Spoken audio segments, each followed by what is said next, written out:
Life Management Science Labs would like to acknowledge that we live and produce this podcast on the traditional lands of the Wurundjeri people. We'd also like to acknowledge the traditional owners of the lands of our listeners and our international colleagues. We'd like to thank and pay our respects to their elders, past, present, and emerging.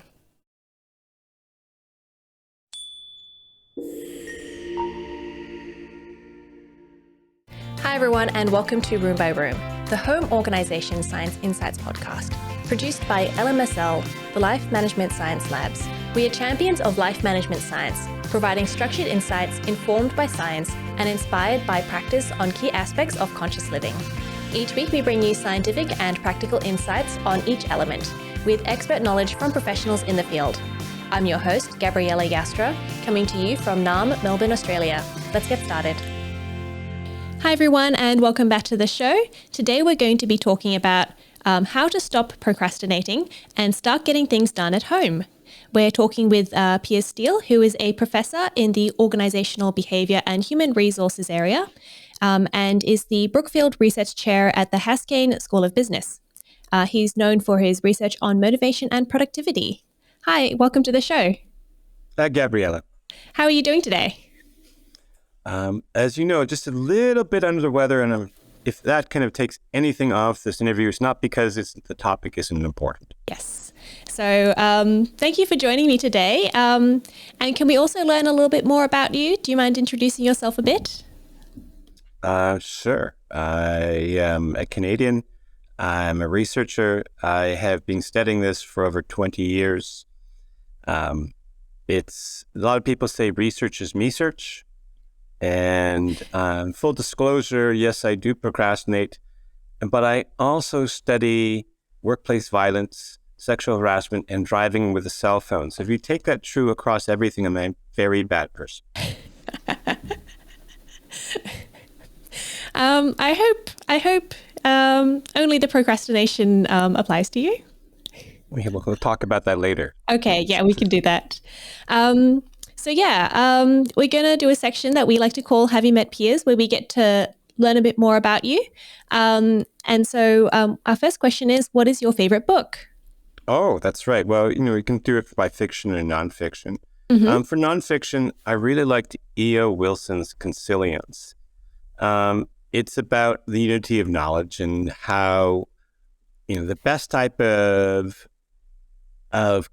conclusions are ones that derive from multiple people in multiple ways at multiple times. And that kind of convergence, right? They call it a consilience, is when we really start to know that we've got the world nailed down. Uh-huh. So do you have any examples of that? Well, for sure. There's many of them. It is, for example, part of what I do, and this is actually how I got into procrastination, is I do a lot of systematic reviews, and it's basically a meta-analysis and studies of studies. So I take each theory and I treat them like a bit of a puzzle piece, and I try and put them together. Now, of course, these puzzle pieces don't have smooth edges. Sometimes they have overlapping pieces. So trying to put them all together into a coherent framework becomes a real challenge. But ultimately, if you have all these dozens and dozens of researchers and they're saying the same thing, that's consilience. Ah, interesting. Yeah. And what about a fiction book?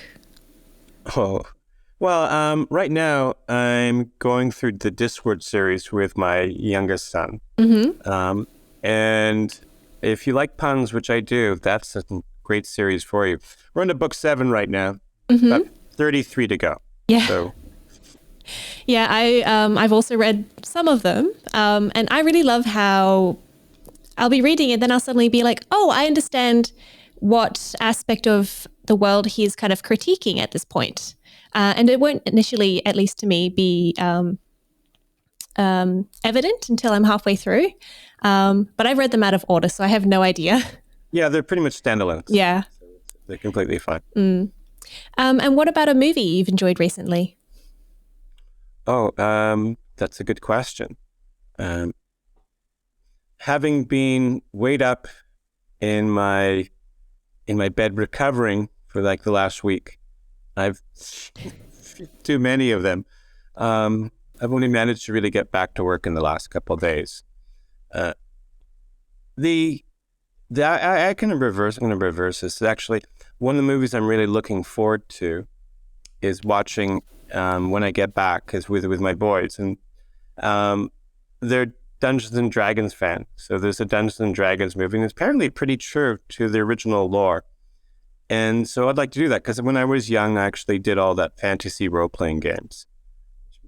Made me very, very cool at the time, I must say. I don't know. I feel like it's pretty cool right now because Stranger Things, about a group of boys who are really into Dungeons and Dragons. But I've watched that. Yeah. I have always wanted to try it actually, but I just haven't managed to gather the right group of friends around. It's the neat thing about it is it can be anything. Mm-hmm. It doesn't have to be goal quests or fetch quests. I've seen people use it as team building skills where you're given the assignment of infiltrating a acting troupe, taking over the roles so you can assassinate the king. But the king is delayed, and now you have half an hour to put on a play. And that's part of the game, right? Wow, that sounds like fun. It's whatever you want it to be, really. So, and a lot of people like different elements of it. Some people have alter egos they go through. I think actually even quite a few celebrities find it. But it really depends upon your ability and how your facility of imagination. Yeah, right? Definitely. And have you had a chance to listen to any podcasts? Wow, I do quite a few of them. One of my favorite ones would be probably related is 99% Invisible, which is about design. Yeah. But I'm also a bit of a fan of Science Versus. So, and, I'm looking forward to when Radiolab gets new content again. They seem to be recycling a lot of their classics now. I'm not sure what's going on with that. Yeah, I've noticed that as well. Sometimes it's good though, because I haven't listened to a lot of their backlog, so I get to listen to what they consider to be their best episodes. Well, when I find them, I went all the way to the back. I listen to everything. Wow. So yeah, a lot of podcasts. What about a role model? Oh, that's a good question. I think in general, I just like people who have persisted intelligently in the face of adversity. That's always something we could use more of. And in terms of my work, I would say one that kind of stuck with me more than others, but I wouldn't say this is like I have a role model. I just admire these qualities in other people. And that would be John Harrison, who helped develop the maritime chronometer. And so we'd have longitude, and his trials and tribulations meant that he was until he was about 80 years old before he was formally recognized. And just going through all that he did, all the politics, all the small people trying to kind of prevent him from being successful, all the petty rivalries. But in the long run, he emerged. And they said, for a lot of our aspirations, it's going to be like that. There are going to be forces that are kind of stop us from moving forward. And unless we feel comfortable or at some point,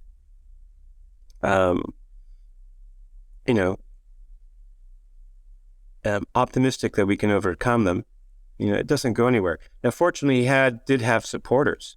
In fact, it wouldn't be bad if King George III was on your side, which he was. So that's always kind of thing. So even though it was him who actually went through it, he did have other people who kind of rallying him along the way. So not only do you need to, I guess, have an expertise and, have the motivation to continue and the passion to continue, you also need your supporters as well who are there for you. Yeah, when nobody really does it alone, right? You might be the focus, and people are living their lives, but you're focusing all their energies towards something. But you need their skills. I mean, John Harrison had support from an expert watchmaker and funding and support from the Astronomy Society. So those were necessities alone. Definitely. And have you completed any courses that have inspired you? Well, the one that was probably the best is my one I've already kind of alluded to, and that was on meta-analysis. Mm-hmm. So the study of studies. And that really is one of my passions. In fact, procrastination was simply one of my first forays into it. So what does all of science say? And can we basically, it's a distillation process, putting it into, beaker, putting a Bunsen burner under it metaphorically, and then just getting the final extract of what, why, and where. And that's what I did to procrastination.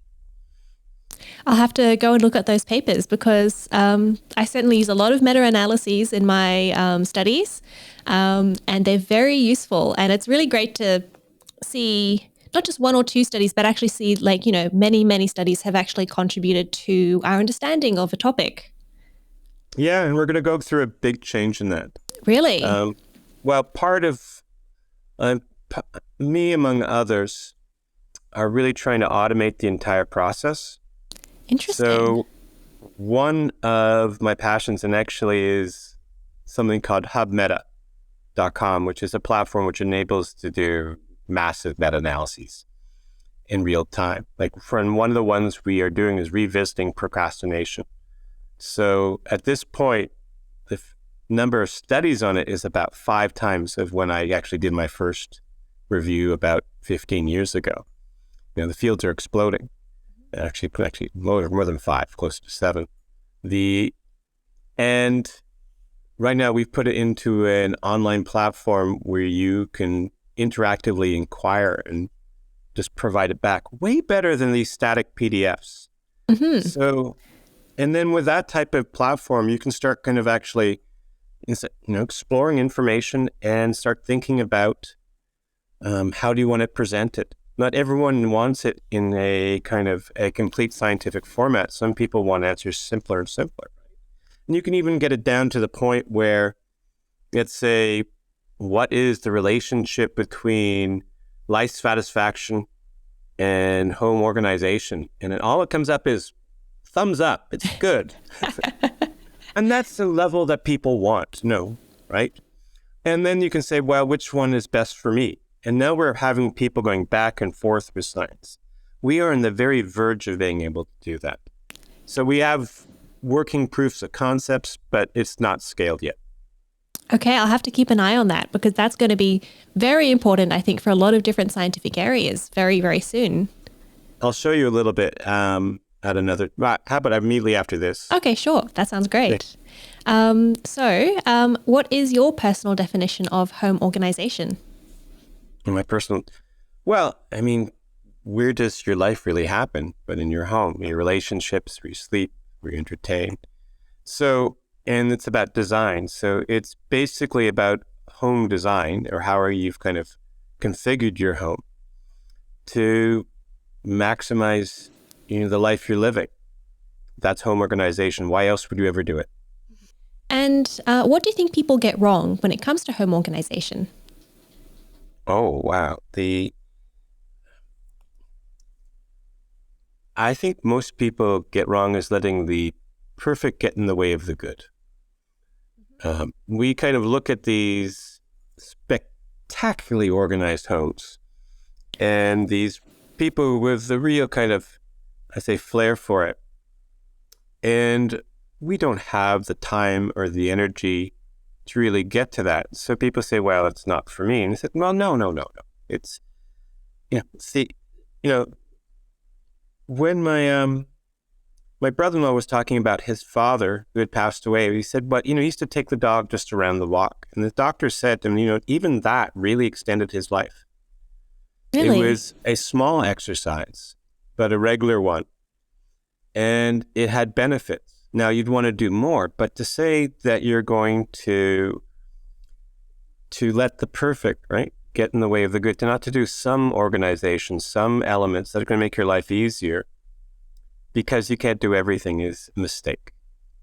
Small steps matter.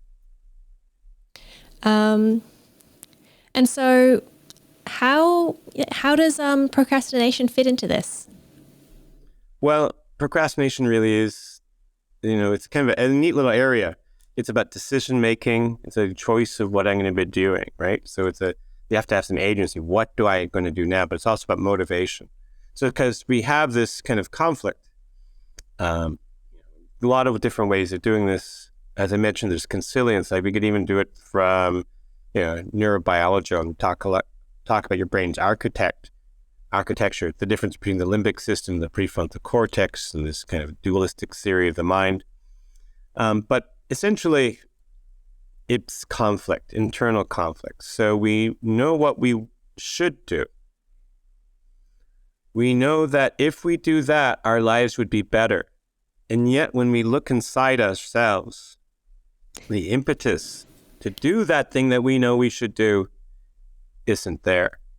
Now, having done that, some people then go through this, they made a decision not to do it, and now they're looking for justifications after the fact. And that's their point. If you've already decided in your heart of hearts not to do it, and you're now looking for reasons why, well, that's just kind of lying to yourself. Mm-hmm. But on the other hand, it's entirely natural. People feel guilty about it. And I said, it's basically feeling guilty for being human. It's just a consequence of who we are and where we are. And you can't entirely eliminate it, but you can reduce it, sometimes by a little, sometimes by a lot. Even a little counts. And does perfection also come into why people procrastinate? Well, that's a very good question. For a very small percentage of people, it does. Those types of people tend to go and see clinical psychologists a little bit more. So clinical psychologists saw all these people who were perfectionists, and they said, that's the reason why. But then we started studying it, and we found it was actually no. About 80, 90%,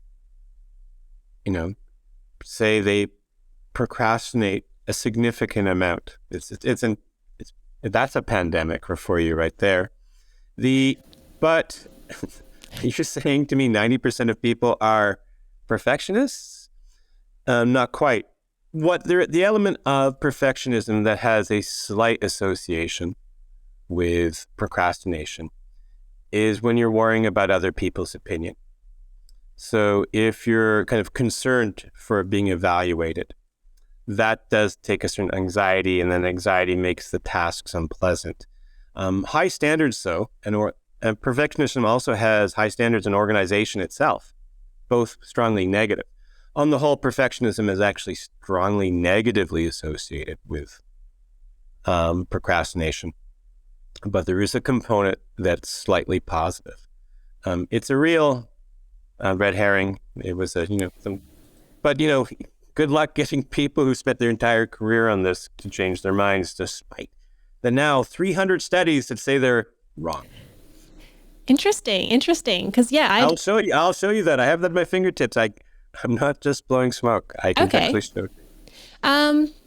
Well, we can't do it, unfortunately, right now, but we can do it, maybe later, or maybe we can put a link in our show notes for people to have a look as well. Yeah, sure. We can do it. It's online. So eventually, why don't we take about 30 seconds, right? Okay, yeah. And I'll just do the analyses because it's interactive. And you get it, and you also get a glimpse of the future, which will be fun. Oh, cool. Yeah. And you also mentioned that,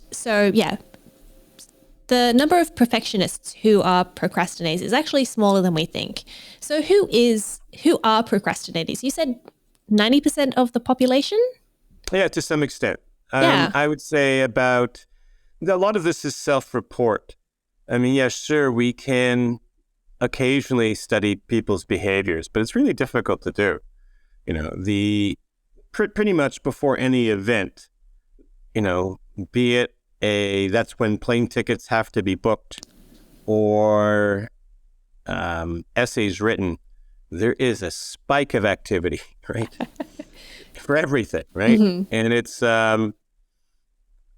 and can you say, well, is that procrastination? And I say, I strongly suspect so, But procrastination, if you want to, has a subjective part of it. And that's the shortest definition of it is putting off despite expecting to be worse off. So it's basically an irrational decision-making. It's being worse off by your standards, not mine, not your bosses, not yours, not your partners, yours. So if you think that this was a bad choice for you and you still did it anyway, that makes it really interesting, because why are we acting irrationally? But most people will do that to some extent, and about 40% say they do it chronically. So a lot. And how does that affect people who do it chronically? Well, look at the definition. Putting off despite expecting to be worse off, right? Now, not always that happens. Sometimes that beautiful thing happens. The stars shining down upon ourselves, and that which we didn't want to do suddenly gets canceled, gets put off, gets delayed, and we're given a reprieve. And but for the most part, our expectations are borne out. So this means that people put off anything and everything. They put off their finances. They put off health concerns, and they put off relationship problems. And at the worst of it, you die.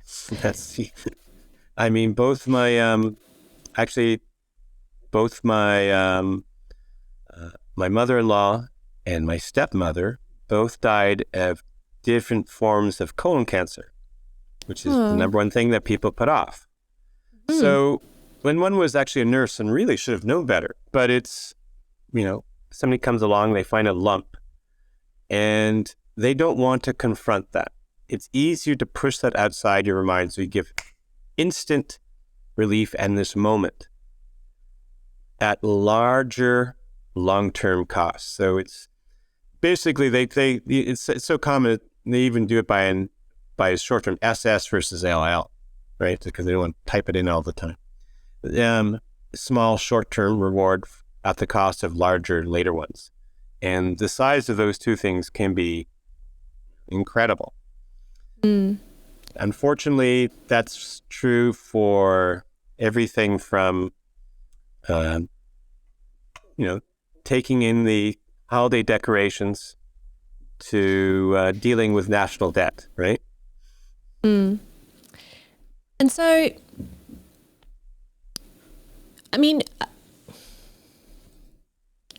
just having a think. So people are putting off these things that are really important. And, it's having these, really big consequences. What can we do to try and overcome those, to try to overcome procrastination? Well, yeah, that is a good question. It is the primary reason for it is it's kind of baked into the very structure of the civilization, right? Civilization is based on a consumption matter. It's based on getting your attention. It's keeping you on platforms. So all the algorithms, most of the AI that we've developed, all the content is designed to exacerbate procrastination. You have your own dreams agenda, but that is not what the world wants to do. It wants you to do things that make profits for other people through consumption. And so, as the postman, we amuse ourselves to death, right? So you've got to understand this is a design issue, but it is definitely stacked against you. So give yourself a little bit of a kind of like, a moment to forgive yourself for not being able to overcome a $1 trillion industry, right? However, there are things you can do. And it's kind of coming from the basic elements of why we procrastinate. You went with the perfectionism one, but really it's the one that does show, and it's from so many ways. It's impulsiveness. So impulsiveness is basically, and it makes perfect sense, it's a personality trait. It means that we overvalue the short term more than the long term. This also makes us a little bit more distractible. So when people who are more impulsive they are, the more they procrastinate, because they get short term, the rewards are pop. And long term, they become more faded and unreal. So they might want the motivation, but it's not there. And so they want to kind of start and get working, and they try and work on it beforehand. And they get bored and distracted and they do anything else. And only when the long term becomes the short term, right? Does it now they find they have the motivation to do it. And sometimes when they start working in the time they need to do it, those are well calibrated. But more often than not, you're giving the world your second best. Though I must say, the amount of work we do during the final hour is incredible. But if only we could bottle that and have it when it's convenient to us, because it really is about agency. When somebody sets a deadline and they only have motivation just before the deadline, who has the agency? Who determines when they have motivation? It's not me. It's the person who set that deadline.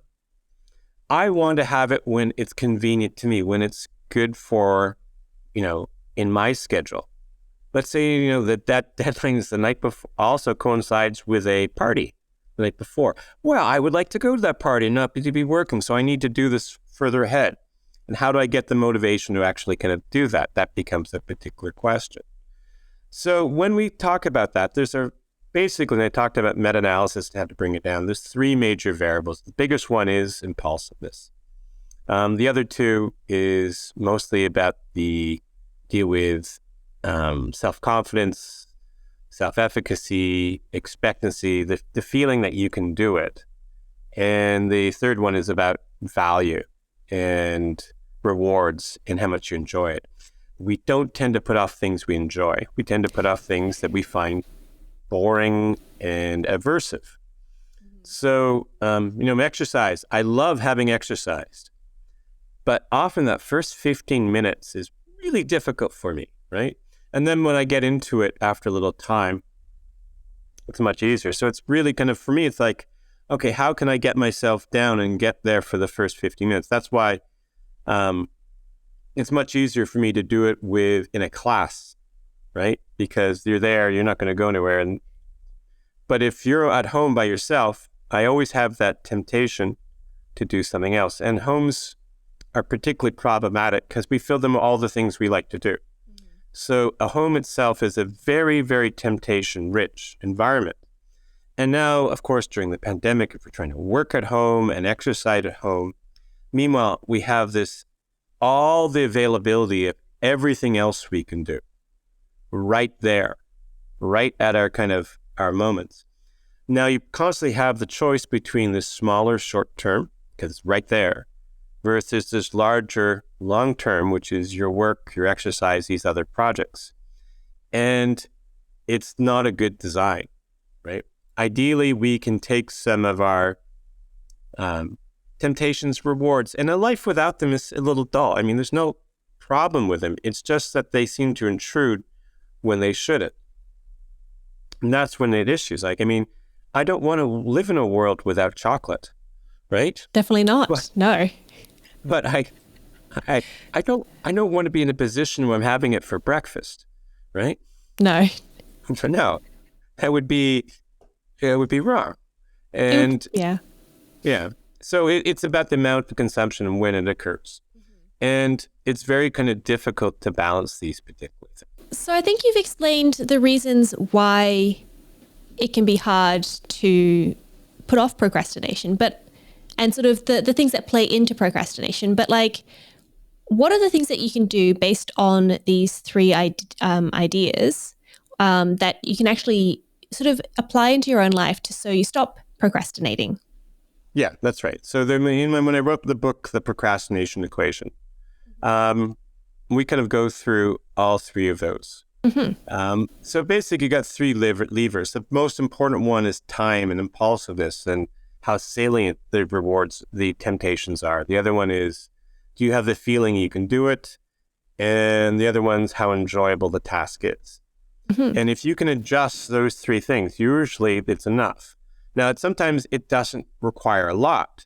Some people say, I just don't have the motivation. But really, sometimes it's like you're just about,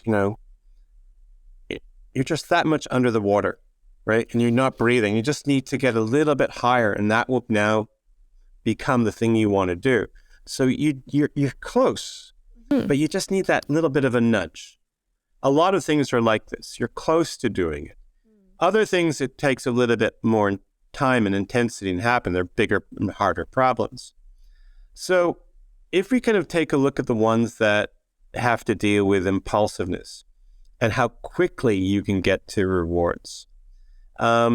It's, cookies left on the counter are going to be consumed more quickly than those left in a tin, which are going to be more faster than if you have a ready-made mix in the fridge, which will be more likely cooked up than if you have simply the raw ingredients, which will be more likely made than if you had to go to the store and buy them, right? So each one takes a reward and pushes away. So you take the smaller short-term ones and you see if you can make them further away. I mean, it's just like, so it takes a little time. So it's incredibly how quickly they lose their power. Sometimes they have to be accessible within 5 to 10 seconds.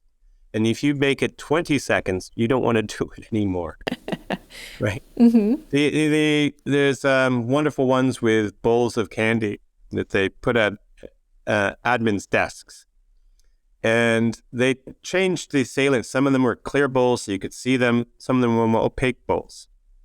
And if they were clear and you could see them, that heightens the limbic system. It creates desires. It's our kind of our simpler decision-making system. And it's more likely you're going to have a whim and just grab one. If it's opaque, that doesn't happen. They also tried it if they put it, just another, like half meter away. And both these things were really, really effective. So the thing of out of sight, out of mind, or making things a little bit harder to get to. But of course, we have these phones, right? And everything's instantly available. We are not designed as a species to make rational decisions for that. So we've designed it basically to exploit our limbic system. The very design of the world is that instant, and it's knowledgeable, it's purposeful. They 100% understand it. They talk about it. It's no secret, right? That if they can get the delivery mechanism fast enough, people are going to find it very hard to say no. And so it's all about getting it down to that particular level where now becomes impulse action. The actual trigger for it, when we talked about being able to see something, and then that triggers the emotions to actually consume it. Even beyond that, they're trying to actually now make an association of a moment of boredom. Okay, that's now an internal trigger to get you to go on this website, app, social media, right? You can need entertainment. That's the nirvana. Only a few companies have actually made it. It was purposefully done. But who's in control? Not you. So in terms of like home organization, for example, you've been meaning to declutter for, 6 months, but every time you think about it, you put it off. Where would you recommend we sort of go about trying to figure out how to actually get ourselves motivated to do that? Yeah, that's a good question. There's a lot of different pieces you can do here. One thing is, the size of the project, and that deals with more the expectancy and self-confidence. If you make it too big, it becomes very difficult. You feel overwhelmed. If I told somebody that they had to move, 10 tons of bricks from one end of a block to the other, they have to do it. They would think, wow, it's going to take so much time, and I need a wheelbarrow, and I prefer to get a truck, and I've got to think about. And so we become very, very good at actually knowing how to parse down physical projects. Motivational ones can have the same properties. So you'd have to think about, okay, what is in a reasonable amount and breaking it down to something I can commit to. And that's really the point. You want to say, what is the smallest piece, right? Where I can now, where I can say I can do this. Often like these 10-minute things are about doing that. So yeah, I can do it for 10 minutes. And then once you start it and you've popped the surface tension of that, people often go on for more. But if I said I have to do it, all of it, that's too big. So you want to kind of whittle it down to a motivational blade, where that blade is that 10 minutes. And you can say, okay, I feel comfortable. I can commit to this. That's the expectancy part. The other one is about the value. And often this is kind of a self-fulfilling prophecy. How many times have you not done something because you thought it was going to be bloody awful? But then when you got doing it, you find it's not. Do you see me trying to have a shower every day? Every day I'm like, oh, it's so cold. I don't want to go in the shower. As soon as I am in the shower, great, amazing, love it. Yeah. So the idea of the shower is actually wherever that came from, right? Maybe you grew up in a place where, the shower, somebody always used up the hot water before you, right? And it's like, in your family. And then it's like you know you have that stuck in your mind. So it's not often the task itself that's bad. It's your belief about what it is, and, that kind of what determines whether you're going to be able to choose to do it, because that's the element. But even if you can find ways of making it a little bit more enjoyable, often, when I'm having to cook or clean up, if I'm doing it by myself, it feels like I feel unappreciated and put upon.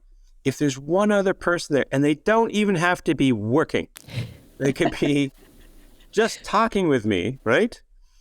And, it's like this, it feels like, it feels like a walk in the park. If it doesn't feel like work. So, excuse me, there's a cough we talked about. The, I think a lot of these kind of, cleaning experts and professionals is just to have that companionship, to actually kind of work with, to kind of take the adversity off it and talk them people through. They also kind of very good at breaking it down into smaller parts that seem to be manageable. Now, all these things we could do ourselves. I could exercise by myself too, but it's helpful when people actually kind of are there to kind of do these particular elements for us. But it's, this is our operating manual. This is how we're designed. It is, there's I could looking for historical references to procrastination, and so far I've got down to 1400 BC, in the time of Thutmose III, written in hieroglyphs in ancient Egypt. We invented work, and then we thought about how to put it off, right? So it's natural part of who we are. So, and if you try and kind of approach projects in a way that you're some type of robotic perfection and you're not a human being, you're going to find that difficult. The other part of value, aside from that, is a lot of people, when do they plan doing this? When they plan doing the work? After a full day of office or at work, at your home, that time when you're most tired. So you're doing something you've been putting off that you dislike at the moment when you're going to dislike it most. I think that's going to have a predictable result.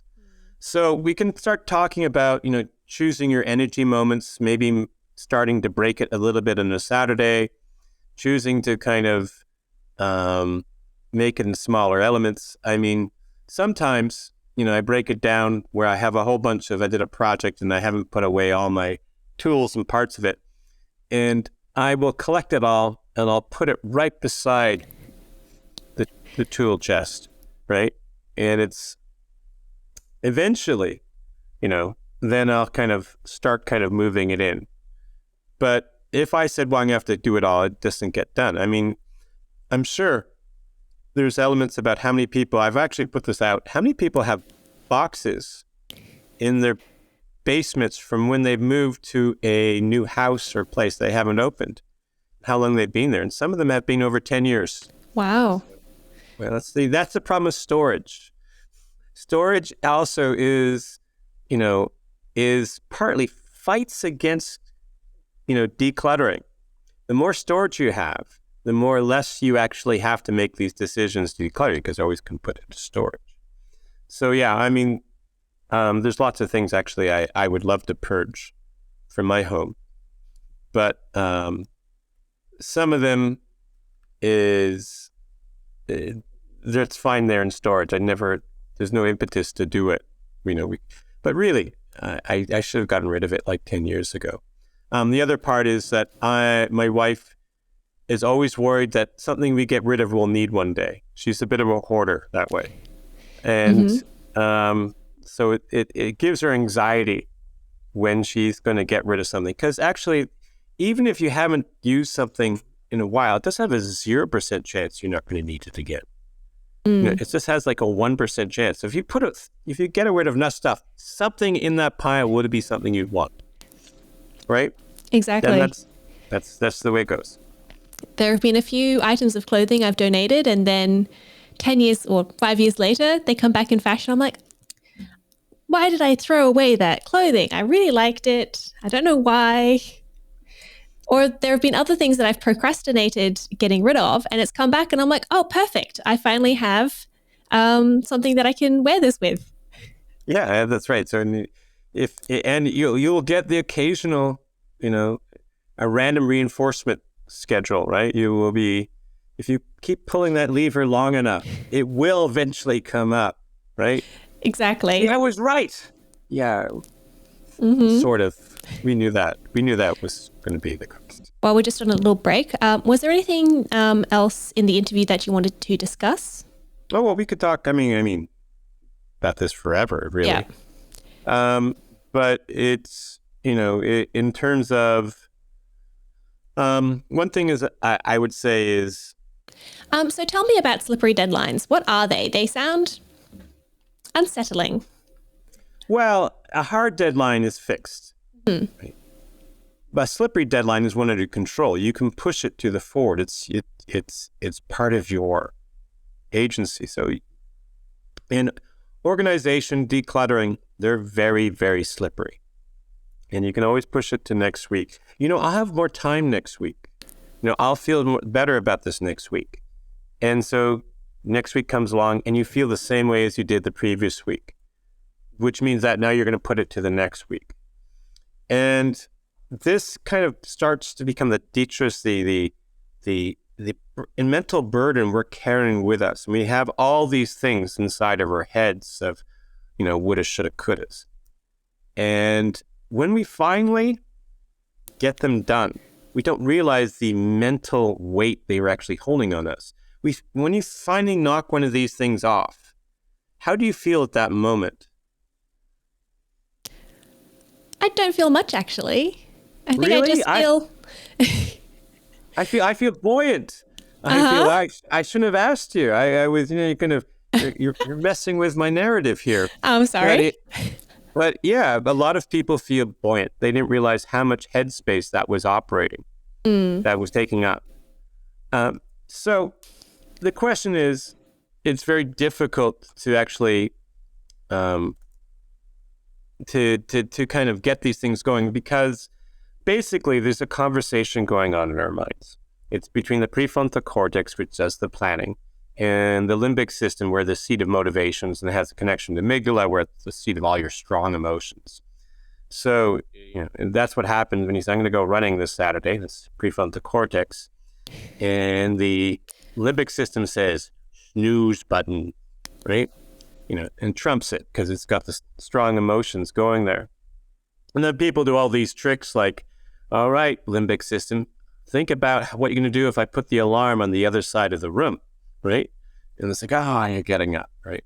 So, and then we have to kind of, it's an internal battle going along these lines. Well, one of the things that the limbic system needs to get going really is a trigger. It's a moment. So this is kind of like goal setting, but most people do it not a effective job here. Mm-hmm.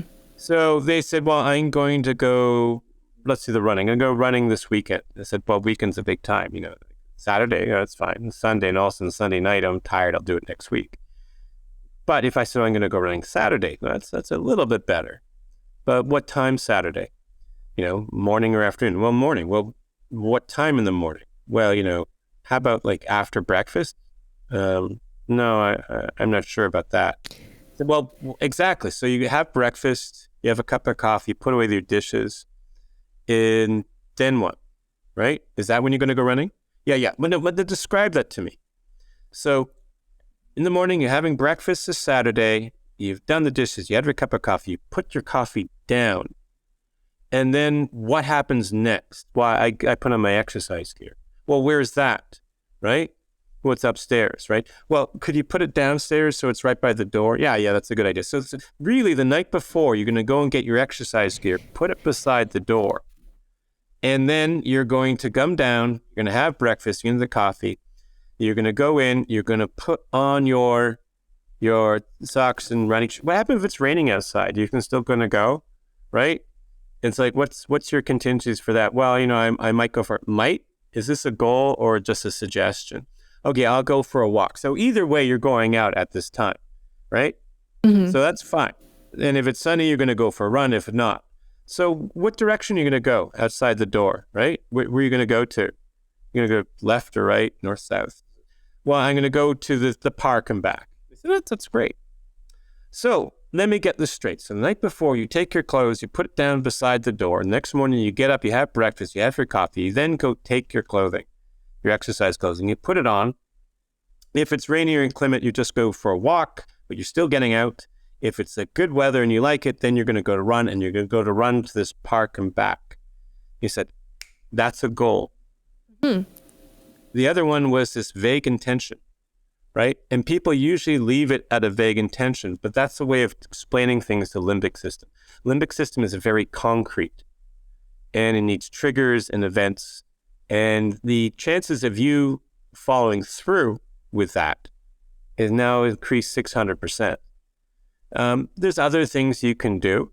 Mm-hmm. You can run with a partner. You can have an accountability partner. You can say, hey, everybody, I'm going for a run. I'm going to post it on my social media thing. And then when you get there, you take a clip of yourself at the park, right? Mm-hmm. Having done that, there's other things you can use to add it up. Maybe you don't like running.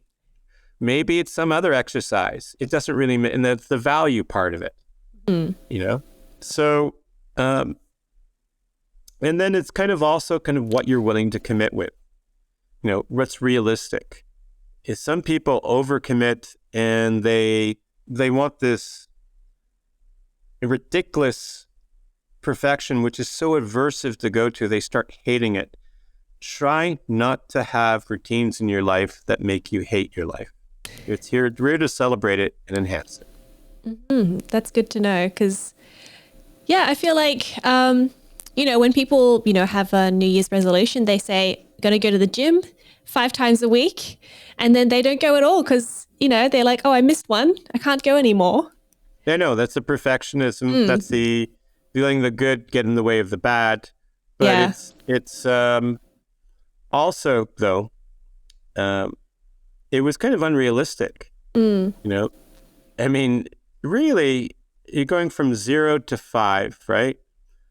And there's been studies actually on New Year's resolutions.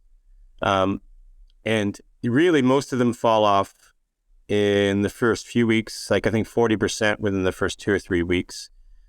But if you can get it by the end of the second month, there's only a 10%. And by the end of the third month, there's only a 1% fall off thereafter. Wow. So I know. So it's called about, well, what can I do to get me through the first 60 days? Said my my habits are really going to need a lot of support for the first 60 days because I'm vulnerable during that time. And you think about somebody who's been in an accident and they need to have physio so they can walk again. And so they have all this equipment that comes around them. And so then without that equipment, they would never learn to kind of actually go through it. But eventually they take away the equipment. You need equipment. You need something to get you through the first 60 days. And it's a community. Nobody does it really alone. So, how can you actually go through and start kind of tweaking those particular things? Choosing something a little bit more enjoyable, making sure there's clear triggers and times, and then routines, they're knowing what you're going to do when really helps. Otherwise, when you have a routine, eventually it's just something you do. You don't even think about it. Oh, it's the thing I'm doing it, right? And for those of you who have exercise routines and you've gone on vacation, and when you come back, it's hard, right? And for about 2 weeks, maybe a week to 2 weeks, getting it back into it. But once you're into it, it's just something, I do that, and it takes care of itself. If you keep your life unpredictable, you're constantly in that struggle of returning from vacation, right? It's always like, am I going to do this? And then I have to kind of build up from it. So you want to get into the habits. You take care of your habits, and your habits will take care of you. And do you have a habit that you do in your own home to keep your home organized? I praise my wife a lot, who does a lot of that, and appreciate everything she does. But there's a couple of the ones that I do. The one thing is mostly I like actually using and working with myself than decluttering and organizing it. Though I do actually like organizing. Part of actually what my area of systematic review and all that is really just organizing, ideas and papers and putting them into appropriate boxes and making sure everything is neat and clean. It is, I like that particular feeling. So I like organizational systems, and I like actually having everything where they should be. But I also like doing stuff with them. So sometimes I kind of wait till clutter kind of builds up to the point where it's now annoying me. And then I get it right back down to a baseline. So I'm constantly fluctuating up and then getting it down. I don't really maintain a perfect system all the time, right? I wait till it gets a little bit, too much, and then I kind of go and tackle it and put it down. A bit like a laundry hamper. I don't wash each clothing as I dirty it. I wait till it gets full, right? Uh-huh. So it's not procrastination, it's just being efficient, right? Well, sometimes. There's always a little bit of it. But the different levels of procrastination. Are you putting it off a day or two or a month or two? That's a big difference. There are plenty of times I put stuff off or given up on stuff, but usually it's under a week, right? And eventually I find my way back to it. I know what I have to do. So, I have a nature just like everyone else, and I have a set of skills and tools and knowledge. And so, it's always about, okay, I have to apply these skills and knowledge to my nature, right?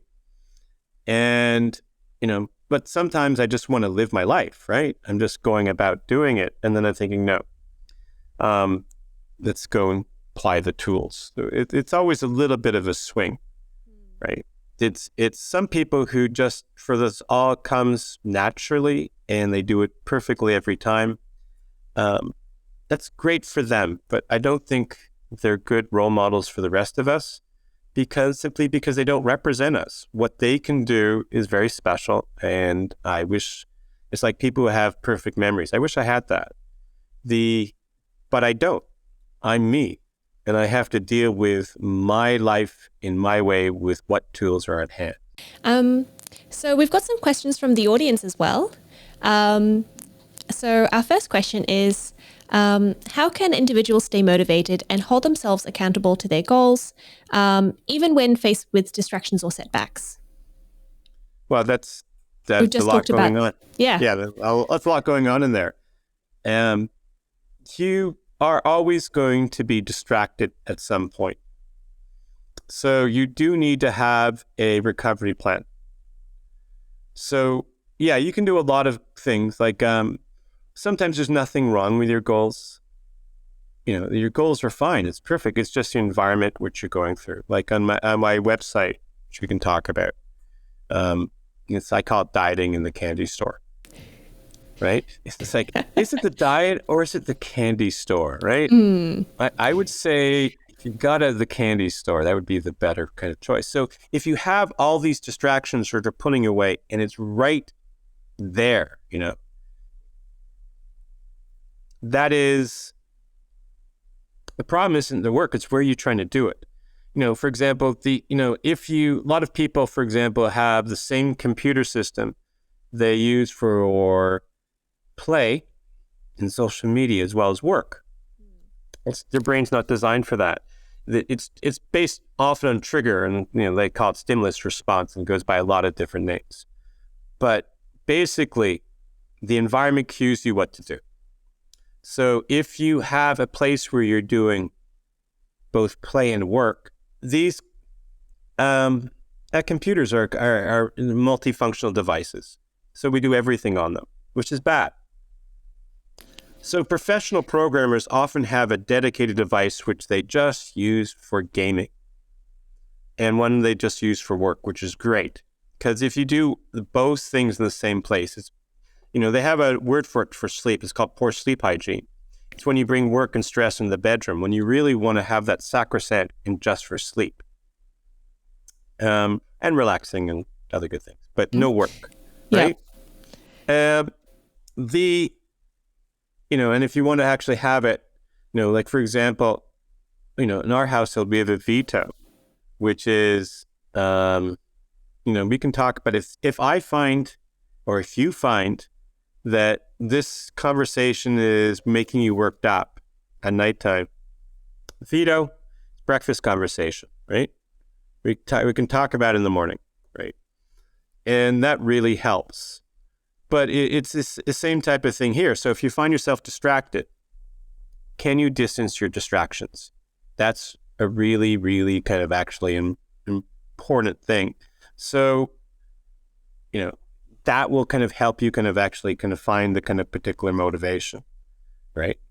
And usually that's enough. Going into that, you would have to go into specifics of what you're doing, what type of rewards they are, why you're doing it, how you're doing it, and you're getting an entire world there. So it's like everything. There's one thing. Yeah. Okay. So our second audience question is, how can individuals address the root causes of clutter and disorganization to prevent future procrastination? The root causes.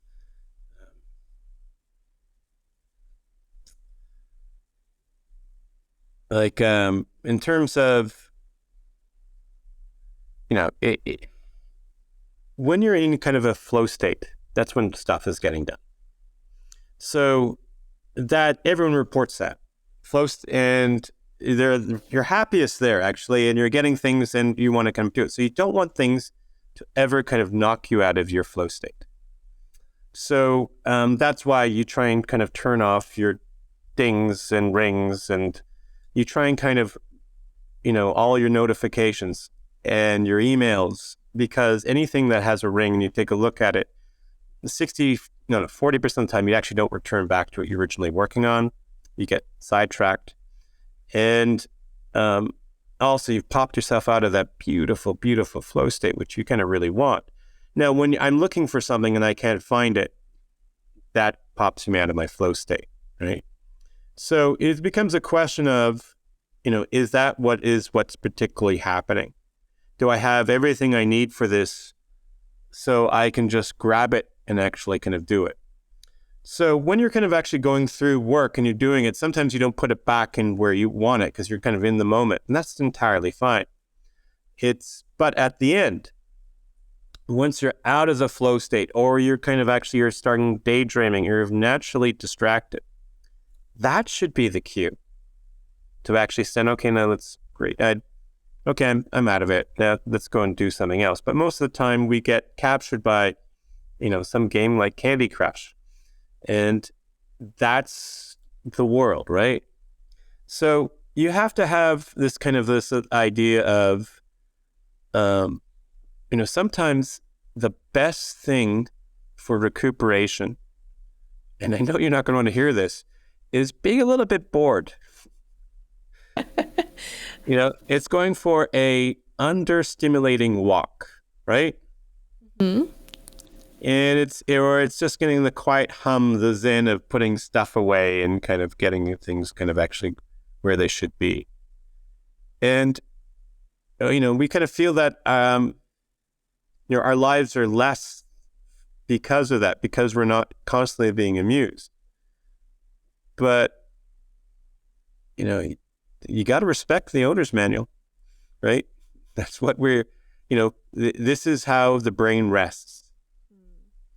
So when we actually talk about clutter happens, right? Mm-hmm. It's just because you're doing things, right? It's the residual of activity. It's during your downtime that you're not dealing with it. So then when you come back to it, you find it difficult to concentrate because you don't know where your stuff is. And that means, what are you doing with the downtime? So we're going to move on to our open mic section. So that's where you get to talk about something that you're passionate about, but it's not necessarily related to our topic today. Did you have something in mind? Yeah, well, I could talk about that automatic meta-analysis. Yeah, sounds good. So let me actually go and reload this and see if it comes up. So the question is, when we talk about all the research and science that I've done, where is it exactly, right? Can you get access to it if you're just a regular citizen? Not, probably not. And this is kind of ironic because to some extent, you paid for it, right? So we as researchers get large money from the public person. We're here to do research for the public good, which a lot of us do. Of course, you're going to get bad actors, and some people can think that's the same for any profession. But a lot of people do a lot of good research. So that research then we do, and we've done it. Now we go and take it, and what do we do with it? We give it for free to these journals, who then go and say, well, I don't know. How about we give it to other people in your profession, peer review, to say whether it's good or not. And they'll review it for free. And they're great. And these people go as part of their public service, and, it's a good paper, make these changes, right? And if all goes well, right, you get your paper in a nice journal and other people read it. So the journal then goes in and they put it on their website. And then they sell it back to the universities at this exorbitant price. And if you wanted to get a copy of that paper, which you got for free, which you paid for, but they got for free, would cost more than a hardcover book for one paper. Wow, that doesn't seem right. No, it doesn't. It's not right at all. And they're making about 40% profit year over year, and for basically a riskless service. So you're getting these kind of things where there have to be more open science, because all this kind of research is done. We've now designed a system to kind of carve off all research from the people who need it. So eventually you start doing this really slow intellectual arbitrage where you go from one market to another.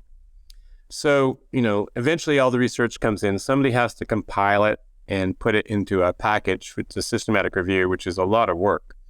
And I do that, but it's each one's a marathon, right? Training for a marathon. And you can only do so many and so many times.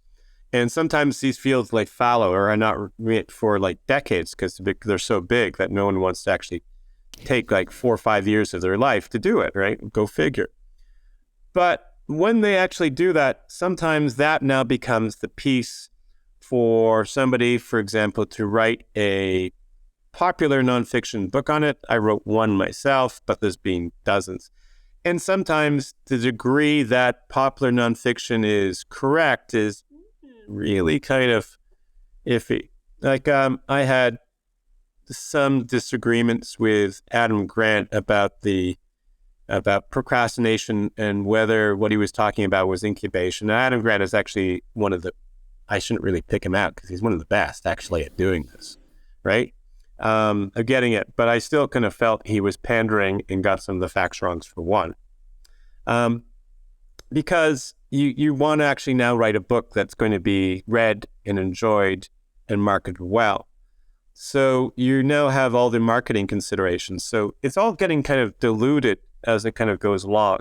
And then finally, somebody hopefully does a podcast or something, and you happen to watch that podcast or read the book, and now you have to say, what do you remember from that? And then you have to apply it in your own life, right?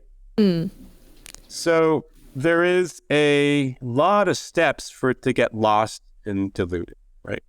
So what actually we want is a little bit more kind of automatic. First of all, it would be nice if all of the research was instantly available in real time on every topic in a way that you could, that is portrayed in a way most accessible to you. And we have that technology, right? We can do that. If I could share my screen, I could show it to you. So with that, that's basically Hub Meta. So Hub Meta, for example, we've got a whole bunch of different projects and everything from team diversity to organizational justice to procrastination. And we've taken all the findings from these papers and we put them into a detailed database. And that database is connected to a stats engine in our server, which then can analyze all that database. And then it can portray those findings in any way that's useful for you. So if we had a debate about perfectionism, and I said, look, why don't we just take a look at what the studies say? There's like 300 of them. And we'll go and analyze it. And you can see in real time who's right. And said, well, I guess you are. There it is, right? So, and we can go through. Now we can actually have this as part of our collective minds, right? And it can help us make decisions that are better. I kind of think of an exocortex. So now we can start thinking about how we can actually use science in a way to help people. What exercise should I do, right? When should I do it? What parenting style? It's all in the literature. But this frozen PDF form where you have to read 10,000 papers, nobody can do that. We can't do that. We have to have a processing. So it is kind of like if your data is a new oil, the data has to be refined. It has to be refined and packaged and presented in a way that's useful. Now, there is a lot of money being made on the way that science is being done now. A lot of yachts, a lot of chalets, a lot of third homes, right? So there's a lot of resistance to all of this. And that's like John Harrison. He labored his entire life to try and change the system, and it was eventually successful. This is very difficult.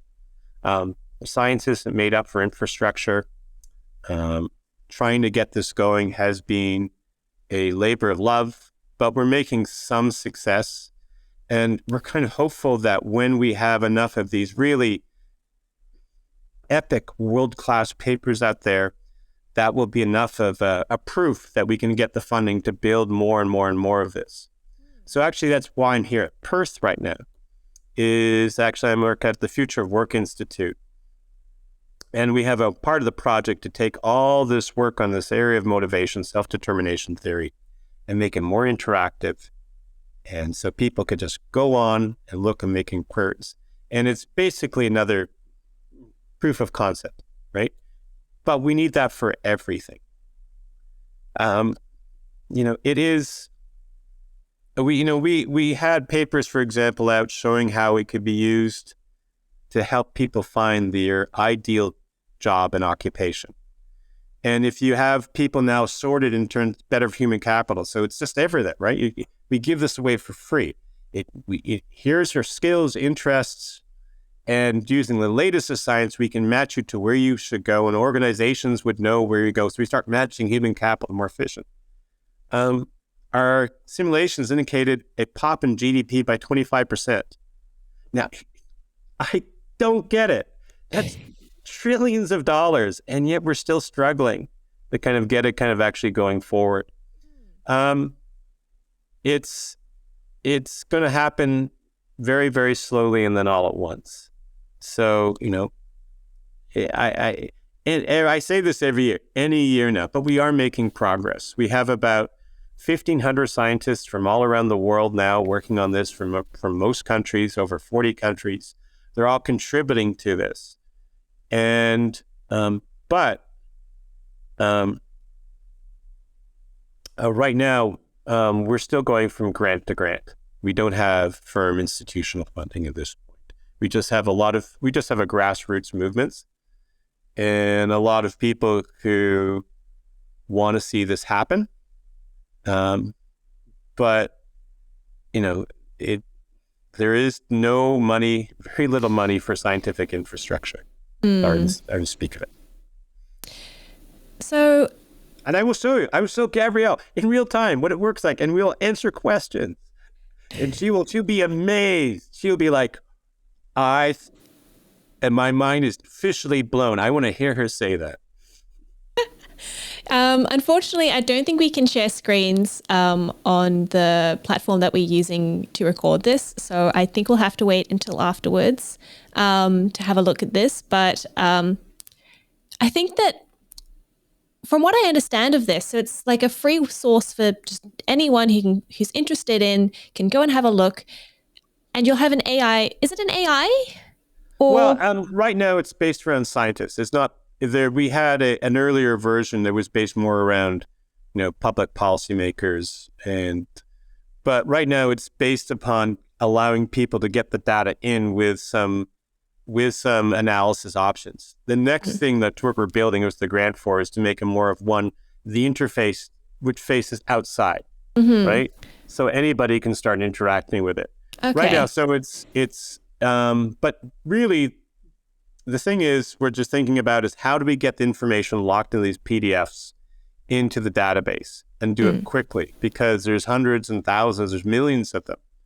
And once we have that, it becomes just, they call it a SMOP problem. It's simply a matter of programming, right? The idea of how to analyze a database and present different findings in different ways.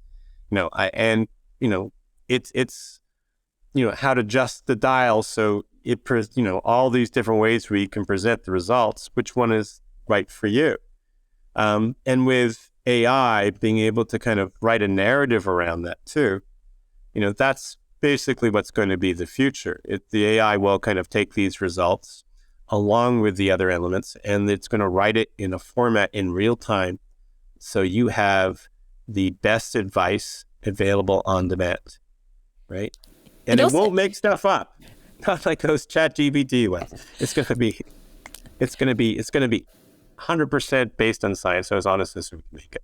I was going to say, it sounds a little bit like when you're in university and you have to write all these papers about different topics. It sounds like you could just type a few things into this website and, that whole essay would come up. Yeah, 100%. Yeah, that's exactly what it would do. So no more essays for everyone. Yay. Well, I was focusing more on unleashing the knowledge to help people live their best lives. But I guess that too, right? I'm a student. I'm just looking for the easy route. That's right. Well, I think... I will say one thing, Gabriella. Yes, go ahead. Something that anybody can do easily and instantly, nobody's going to pay a dime for it.